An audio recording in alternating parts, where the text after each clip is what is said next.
guys, welcome back to my channel. Today we're going to talk about creating a daily plan for your trip to Walt Disney World. We're going to talk about which parks you should go to each day of your trip, how many times you should visit each park, what fast passes you should get, how to lay out your day, and more. Stay tuned if you want to hear how all of that plays together. So the first thing I do is I go ahead and get a blank piece of paper and write down kind of a general outline of my trip, and I start looking at deciding what park I want to go to or which parks I want to go to each day, and just trying to kind of generally lay it out. And then from there, I'm able to make dining and fast pass reservations. So here you can see I'm just writing out all of the dates of my trip and the day of the week that they fall on. And I'm just going through and doing that on a piece of paper so that I can go ahead and check some resources to see which park would be the best to go to each day. So here you can see I printed this off WDW Prep School, and this is a kind of like a recommendation each day of which parks are going to be most and least crowded, so you can kind of decide which ones to go to. So you can see I also included that we were arriving at the airport at 10 a.m. and so that was something to consider. We always like to go to Magic Kingdom on our first and last days just because we love it. But then looking at this calendar, you can see which parks are going to have extra magic hours, which is what it says up at the top on that Monday. It says EMH PM, extra magic hours in the PM at Magic Kingdom.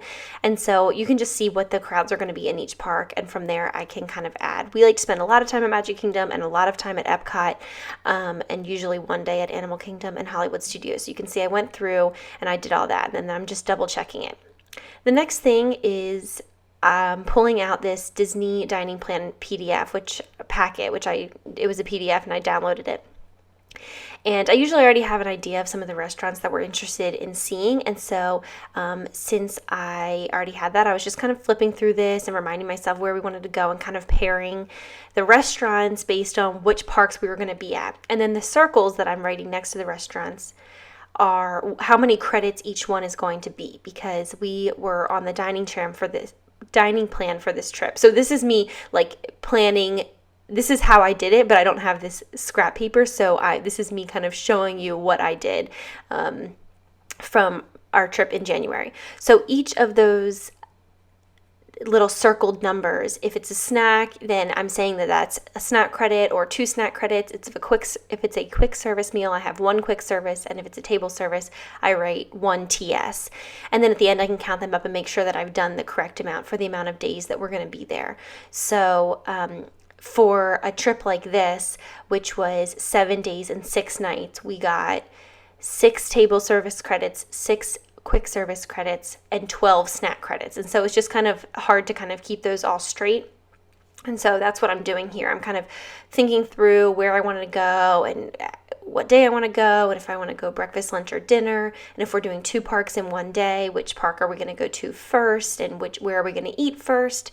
I think for some families, dining isn't maybe a major part of their trip, but for us, we love eating out at Disney. We almost never eat out at home, and so this is a big part of our trip for us. So I always, spend a little bit of time kind of going through and figuring out where we're going to eat and how many credits it's going to be and what park we're going to be at. I think that's really fun. So here I am doing the last day and writing, for dinner we're going to be at the airport, and so I'm going to have to pay out of pocket. And then you can see on Sunday we also did California Grill, and I paid out of pocket for that too because we didn't have enough dining credits to do that one, but we did want to go to California Grill. Next are fast passes. So this fast pass priority quick reference sheet is from WDW Prep School, and it basically just lists what the tiers of fast passes are, because you can only do 1 top tier fast pass per day in a park, and then you can do 2 other fast passes, but they can't be in that top tier. So it's a little bit confusing, but if you go to Shannon's website, WDW Prep School, which I recommend constantly because I just think it's really well done. She's not sponsoring this video. She doesn't even know me, but anyway, you can go through and kind of figure out where you want to go. You can also look on the internet and watch YouTube videos and figure out which rides you want to do and what's important to you. So everyone's going to have different fast pass ideas. So what I do is I kind of make the same sheet But this time I just put the initials of the park we're going to, so like MK is Magic Kingdom, AK is Animal Kingdom, etc. And then I just kind of put down the fast passes that I want us to get. And I accidentally wrote fast pass instead of fast pass. So that's what that's up there at the top. And so for us, you know, we've been before and we didn't need to do every single headliner thing on a fast pass. We ended up doing all the rides we wanted to do by the end of our trip anyway, because there's pretty low crowds. But we wanted to do certain things at certain times based on our preferences. And so this is just me kind of working it out. You can see just a minute ago, I crossed out the Rockin' roller coaster, and that is because we're planning on getting a fast pass for Toy Story Mania, and you can't do both. Because that's a top tier attraction. So it's a little bit a tier 1 attraction, so to speak. It's kind of a little bit confusing, but once you look into the fast passes and kind of print off like a sheet like this and kind of reference what the availability is and how many you can get from each category, it becomes a little bit easier. So I do recommend going to wdwprepschool.com for that, because it's just, the information on that site is super, super helpful. So anyway, I'm continuing on and coming up with what fast passes we want for every day. You can see like we did Seven Dwarfs Mine Train multiple times. That's because that's a really hard fast pass to get on the fly. So it's something I prefer to book in advance. So you get 3 fast passes to reserve in advance. And then after that, you can go ahead and book as many extras once you've used all 3 of those fast passes. So if you go into Magic Kingdom, you use all your fast passes by 11 a.m., then you can keep booking one after the other until you leave the park that evening, so long as they're available. So now I'm taking the dining plan aspect of my trip plan, and you can see I created it. I put it onto a printed document just to make it neat, just so I could see where I was going each day. And then I took that information and I prioritized it. When you're making dining reservations, you want to make them in order of difficulty, not in the order that you're going to them. So as you can see, the 8 a.m. reservations are going to be first when I book reservations online, because they're the hardest to get, and then I sorted it after that based on difficulty.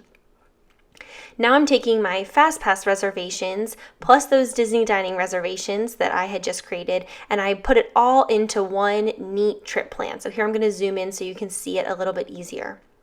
So up at the top of my plan that I just used Excel to create this, up at the top, you can see I just have day 1, 2, 3, 4, 5, 6, and 7, and then I put the dates down below just to keep everything in order.